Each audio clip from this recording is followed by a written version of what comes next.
What if the first thing you hear in battle isn't a trumpet, but your own breath, loud in a helmet that's cooking your skull, while a stranger's shield slams into yours so hard your fingers go numb? Forget Hollywood. This is what a real medieval battle felt like: mud, panic, and the simple, brutal math of staying on your feet.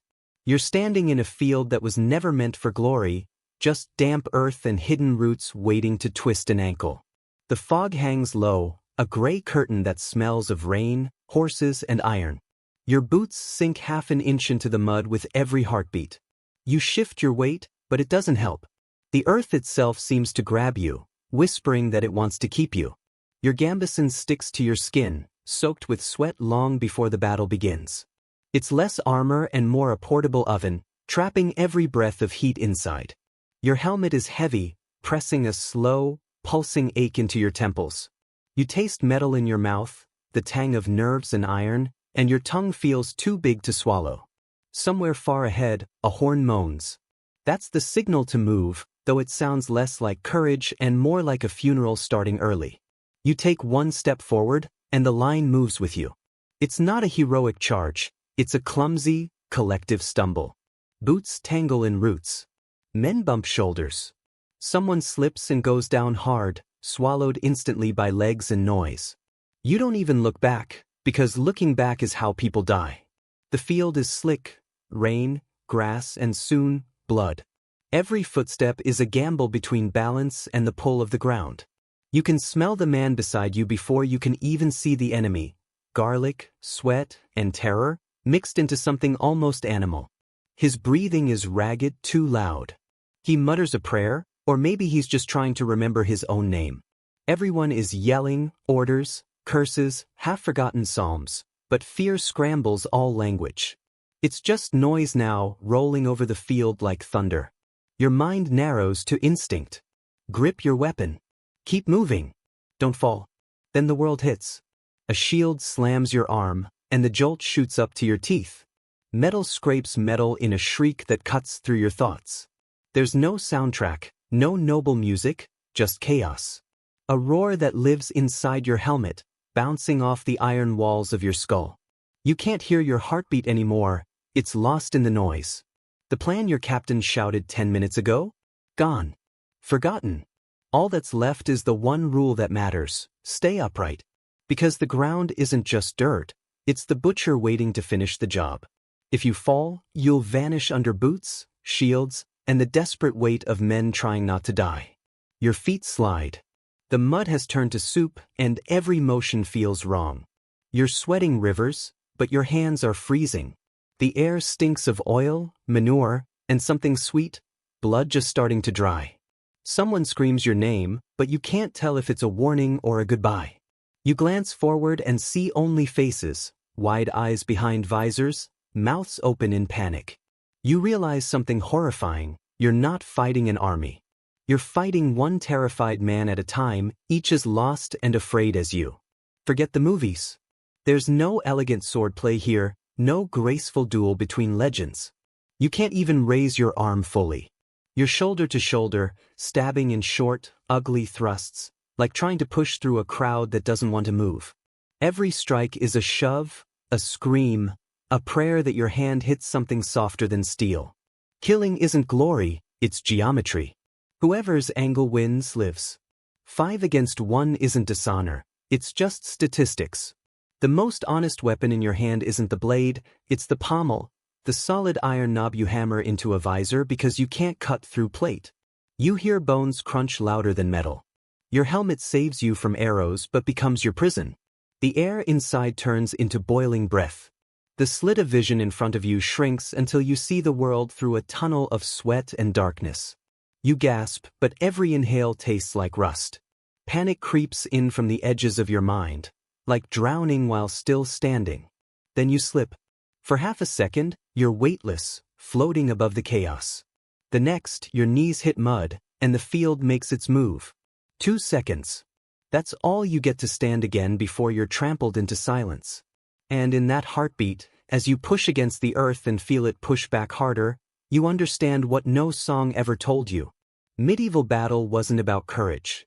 It was about who the mud decided to keep. Forget everything you've seen in movies. Real medieval weapons weren't polished trophies. They were tools of destruction, designed to ruin the human body in the most efficient, ugly way possible. A sword might look noble hanging on a wall, but on the battlefield it was rare, fragile, and absurdly expensive, worth as much as a small house. The truth is, most men here never touched one.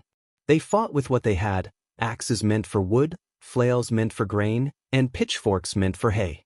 The moment war came, the tools of survival became the instruments of death. An axe didn't care what it hit, wood, bone, or armor, it just wanted to break. The first swing was power. The second was panic. Because once that axe bit into a shield or a shoulder, it didn't let go. You tug, twist, kick, but it was stuck. And in the heartbeat you wasted freeing it, someone else's blade or mace might already be finding your spine. Imagine dying because physics betrayed you. Then there were the spears, cheap, simple, and terrifying.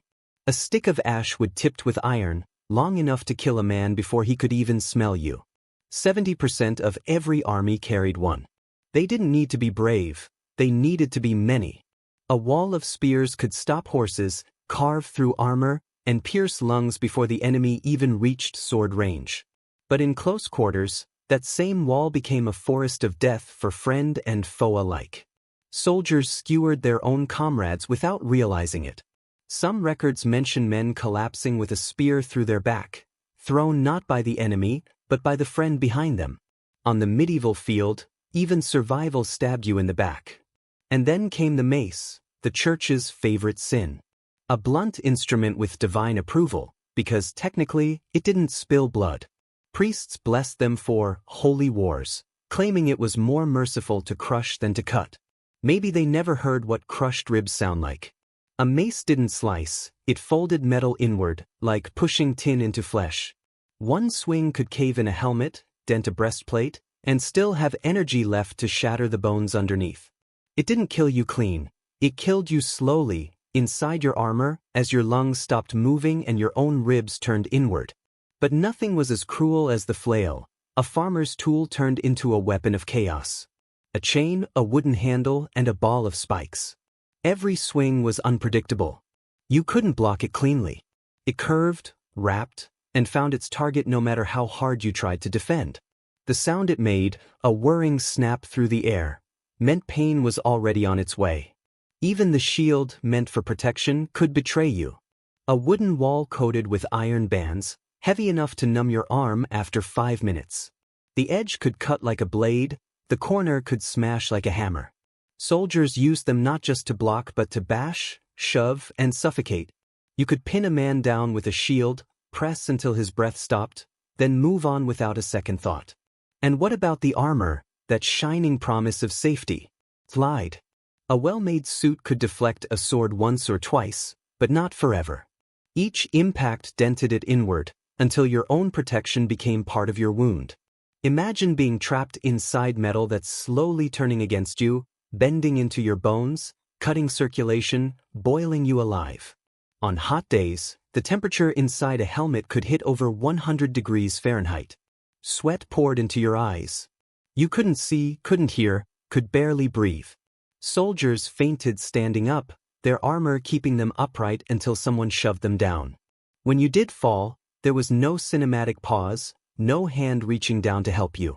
There was only mud and feet and weight. 2 seconds. That's all it took. 2 seconds before your own brothers crushed you trying to survive. And if, by some miracle, you crawled out alive, the next enemy was invisible: infection. Wounds filled with mud, blood, and splinters of your own armor. Surgeons weren't heroes. They were gamblers. Their tools were knives, saws, and luck. They cut faster than they thought.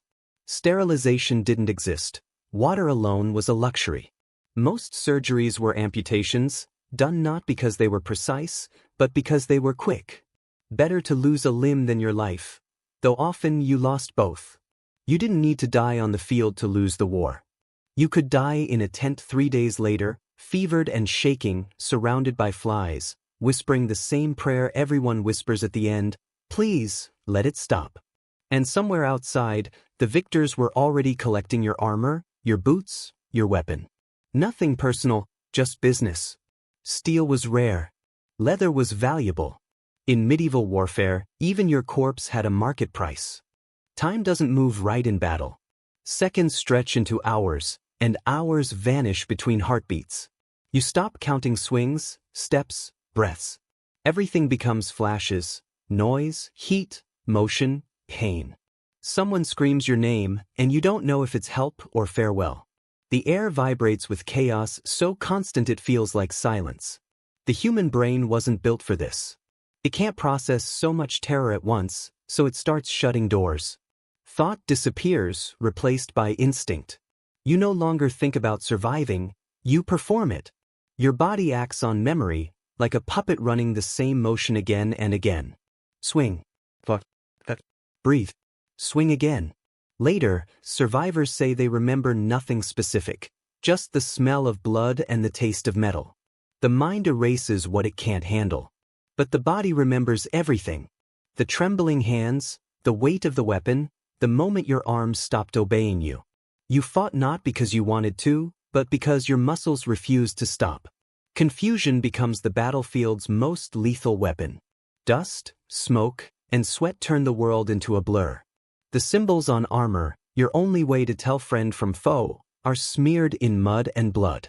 You see movement, and that's all that matters. You hit it before it hits you. Later you realize half of what you struck wasn't the enemy. Some men die not from courage or cowardice, but from simple, tragic misunderstanding. Panic spreads like fire. One soldier trips, another sees it and thinks it's retreat. Then another. And suddenly, the whole line collapses. There's no trumpet, no order, just fear breeding fear. It's contagious, faster than any arrow. In moments, victory or defeat comes down to who runs first. Running isn't shame. It's instinct. It's the last piece of honesty left in you. Men drop their shields, their weapons, their pride. They stumble through mud that used to be friends and enemies, chasing the only thing that still feels human, escape. Some throw themselves to the ground and play dead, faces pressed into the dirt. Others crawl under fallen horses, praying the field forgets them. And a few simply vanish, swallowed by the smoke. History remembers heroes, but the battlefield remembers survivors. The graveyards are full of courage. The taverns are full of those who ran. When the chaos finally fades, victory doesn't look like songs or banners. It looks like silence, thick, heavy, unnatural. The screams stop. The clatter of steel dies. What remains is wind and breath and the faint buzzing of flies already gathering. You lift your visor and realize you can't hear well anymore. The ringing in your ears drowns everything else. You wipe your face and your hand comes away red. You stare at it, wondering whose blood it is, yours, a friend's, a stranger's. It doesn't matter. The field doesn't care about ownership. Around you, men sit where they fell, too exhausted to move. Some weep. Some laugh, high, broken sounds that don't belong in a living man's mouth.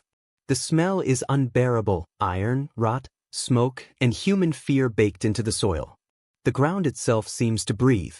Then comes the grim routine. No one celebrates, they harvest. The living strip the dead, armor, boots, coins, food. A knight's shining plate becomes a farmer's future. The economy of survival doesn't wait for morning. A good piece of steel might feed a family longer than a prayer ever could. The wounded crawl toward makeshift tents that pass for hospitals. Inside, there's no medicine, only saws, cloth, and willpower. The surgeon doesn't ask for names, only limbs. Can you move it? Then you lose it. The smell of burnt flesh from cauterized wounds mixes with cries that sound less human the longer they last. A successful operation just means you live long enough to feel regret. Night falls and the victors drink. Not to celebrate but to forget. Beer, mead, anything that burns the throat hard enough to wash away what their eyes still see. A chronicler once wrote that after battle, men drank for 3 days straight, not in joy, but in disbelief that they were still breathing. And in that drunken quiet, the field sleeps uneasy. The dead lie open to the stars. Horses twitch in the dark. The wind moves the grass as if the earth itself is sighing. In the morning, scavengers will come, villagers, crows, maybe even you, if hunger wins over guilt. Weeks later, bones will start to surface. Years later, farmers will still dig up skulls where wheat now grows. Centuries later, someone will find a rusted sword and call it history. But what they'll never feel is the heat, the noise, the suffocating fear that lived in that moment. Because a medieval battle wasn't about honor or destiny. It was about who the mud chose to keep and who it spat back out to remember. So ask yourself this: if you were there, truly there, standing in the heat, choking on fear, blinded by blood, would you fight? Would you run? Or would you lie still and pray the field mistook you for one of its own?